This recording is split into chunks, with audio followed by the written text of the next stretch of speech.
One of the best rivalries in college basketball is played between the University of Wisconsin and Marquette. It is a rivalry that runs deep and matters to so many people in the state. But did you know they used to also play each other in football? While the Badgers would dominate the rivalry, going 32-4 against Marquette and ending the rivalry on a 17-game winning streak, it still sucked when the rivalry ended in 1960 when Marquette decided to end their football program. This is the story of Marquette Football. But before we get into this, if you enjoy college football content like this, make sure to leave a like and subscribe. Also, let me know which discontinued program you want me to talk about next in the comment section below.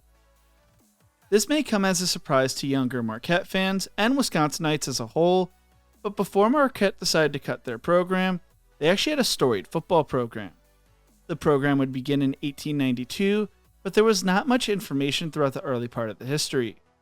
Cody Clark would lead the team to a 6-0 record in 1907, and from what is known now, no coach would leave the school with a losing record until Patty Driscoll in 1940. William Janot would go 19-5-6 in 4 seasons, John J. Ryan would go 28-5-5 in 5 seasons, and Driscoll would go 10-23-1 in 4 seasons, but the man of the time and the school's winningest coach would be Frank Murray, who coached the team from 1922 to 1936 and from 1946 to 1949. Murray was born in Massachusetts and also coached Marquette basketball from 1920 to 1929.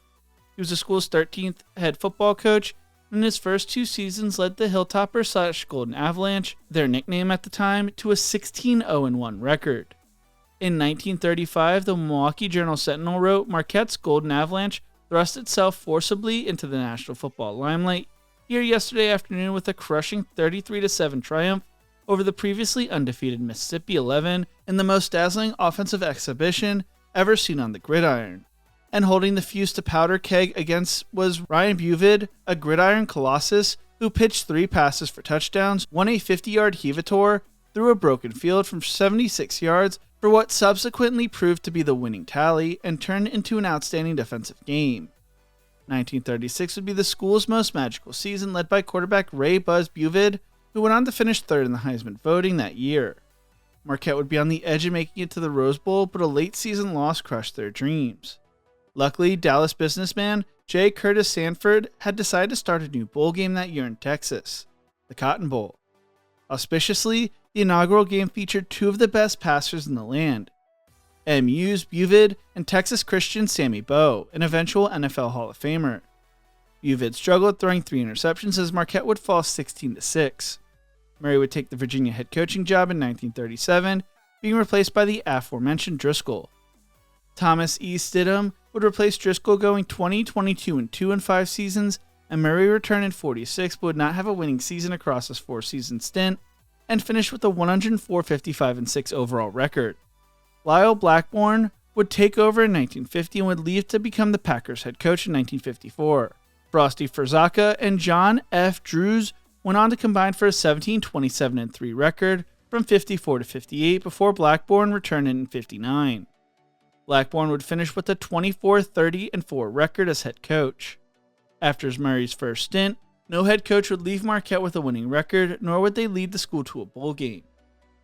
Marquette's last football game would come against Cincinnati, who was on a 5-game losing streak.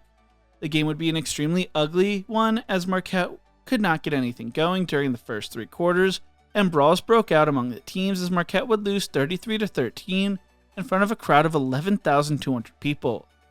That 11,200 people would be the lowest attendance of the year, as the once promising season ended with a 3-6 record and a 5-game losing streak themselves. Milwaukee Journal sports writer Dick Theringer wrote at the time, "It will be a long winter for the Warriors." The Warriors were what the team's nickname was at the time. A little less than a month later, on December 9th, 1960, Marquette's president, Father Edward J. O'Donnell, announced that the university was dropping its football program, along with track and cross country, in a cost-cutting move in preparation for a 10-year, $30 million fundraising event for the university expansion. The decision came from the university's budget committee. Marquette's athletic department was operating at a deficit, and the football team was losing the school $50,000 a year, which is compared to $536,000 in today's money. The program had been running at a loss since 1956, as the school saw the attendance crater. Chris Foran from the Milwaukee Journal-Sentinel wrote back in 2024, from 54 to 60, the football team's record was 10-44-3, including a 20-game losing streak from November 1955 to September 1958. Not surprisingly, attendance was poor, too. Only 57,600 fans went to the team's 4 home games during the 1960 season, a little more than half capacity at Marquette Stadium. Head coach Lyle Blackburn already was looking for a new gig, as he was not expected to stay head coach at the time, but the coach and students were still surprised by the decision by the university. Blackburn said, "That's not the bad thing, though. The worst thing is that the city of Milwaukee and the state of Wisconsin have lost a big part of collegiate athletics. Illinois, for example, has 2 major football teams in Illinois and Northwestern. Indiana has 3 in Indiana, Notre Dame, and Purdue. Iowa has 2 or 3, and Ohio 3 or 4. Wisconsin now just has 1." People were not happy with the move by the school. About 3,000 students gathered on campus early that afternoon of the announcement, chanting, "We want football! We want football!" The crowd spilled onto the Wisconsin Avenue and continued towards MacArthur Square, adjacent to Milwaukee County Courthouse. Students were climbing on cars and held a rally at the courthouse steps. The students then returned to campus, where they tried to get into the athletic department offices or were stopped by a detective at the door. Another rally was held that night, which included a bonfire on the tennis court, which was quickly put out by the fire department. They then returned to the streets, blocking traffic on Wisconsin Avenue, and pelted pebbles at police cars. 4 students were arrested for disorderly conduct, but the judge, a Marquette alum, suspended their sentences. Alumni tried to get together funding to support the university in hopes of bringing the football team back, but the school would not change their mind. At the time, an alumni group, led by a Milwaukee businessman, Johnny Sisk, pledged to raise the money necessary to pay off the athletic department's deficit and collected $15,000 the first week. Sports writer Oliver E. Keuchel wrote 2 days later, "There was nothing else Marquette could do. Football was given every chance at Marquette. It is over, and nobody in the foreseeable future is going to bring it back." Even though Marquette dropped football after the 1960 season, 4 members of the 1960 team, Andre and Pete Hall, and halfbacks Carl Kozolke and John Sisk Jr. went on to play in the NFL, and there had been high hopes for the team in 1961 that would never be seen. Over the last 65 years, alumni have made multiple attempts to bring back the football team to the university, but have not succeeded yet. In the 1970s, the 24,000-seat Marquette Stadium would be demolished, venue that once hosted the Packers Shrine Games and track meets featuring Jesse Owens. In 2003, Jack Harbaugh would join son-in-law Tom Crean at Marquette. Harbaugh led the Western Kentucky Hilltoppers to the Division I AA national title in 2002 and coached them for over a decade. With a man who had 40 years of history coaching football, some wondered whether the school might bring back football.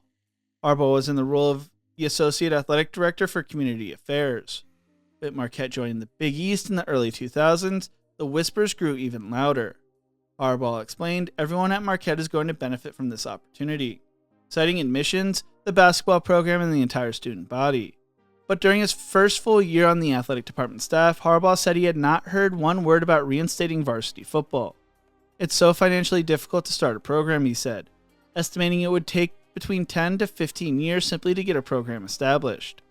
Even with the influx of cash from moving to the Big East, that was still believed to have been a big ask for the university. Tim Gutowski wrote back in 2004 for On Milwaukee, Harbaugh posits a scenario where ex-Catholic rivals like Marquette, Detroit, St. Louis, and Xavier reinstate football as non-scholarship, Division I AA sport, walking the echoes if not the bowl game invites. But even that hypothetical scenario, he cautioned, would be many years in the works. Back when Villanova was talking about bringing their football team up to the FBS level, there was a think piece written on Milwaukee talking about how it could help revitalize some parts of the city and provide much-needed jobs at the time. If Nova had moved up, Marquette created their own football team, then the Big East would have 10 members. In 2019, the conversation was brought back up in the Marquette Wire, as enrollment was down for the class of 2023 after being record-breaking in 2022. The school did not even have a club team at the time. When asked about the possibility of a football team, University President Michael Lovell said in 2014, a Reddit Q&A, that he didn't believe the university could support a football program. He said the university didn't have the resources necessary for student scholarships, fields, or a coaching staff. According to a 2017 Business Insider article, 120 FBS universities generated a combined average annual revenue of nearly $32 million. Basketball, however, annually generates just over $8 million. There are two major problems when it comes to the idea of a football team for Marquette. One, where are you going to put a stadium in downtown Milwaukee? Marquette plays at the Milwaukee Bucks Pfizer Forum for their home basketball games as the school is located downtown. There's the idea of playing at American Family Field, which is still Miller Park in my opinion, just because that's what I grew up with, home of the Milwaukee Brewers. I don't know if the dimensions work for that, if the Brewers would even be open to that, and it's difficult to get to the stadium from downtown where Marquette is located, so attendance might not be great, especially if the team is bad. Marquette is also a basketball school, and adding a football team would take away funding for their basketball team. The school has found a lot of success on the basketball court, from the 1977 NCAA championship to Dwayne Wade's Final Four run. The Marquette Wire wrote back in 2024, basketball embodies something beyond sports, but goes to represent Marquette's mission statement. Being the difference, Marquette basketball provides a sense of tradition that resonates with Marquette values, offering the community both the thrill of competition and a powerful way to come together. Basketball is more than a game, but a bond that unites the Golden Eagles. It seems unlikely that Marquette will ever bring back football, especially because they are a member of the Big East for basketball and other sports, which does not field football these days, but a Wisconsin-Marquette rivalry for football returning would be amazing.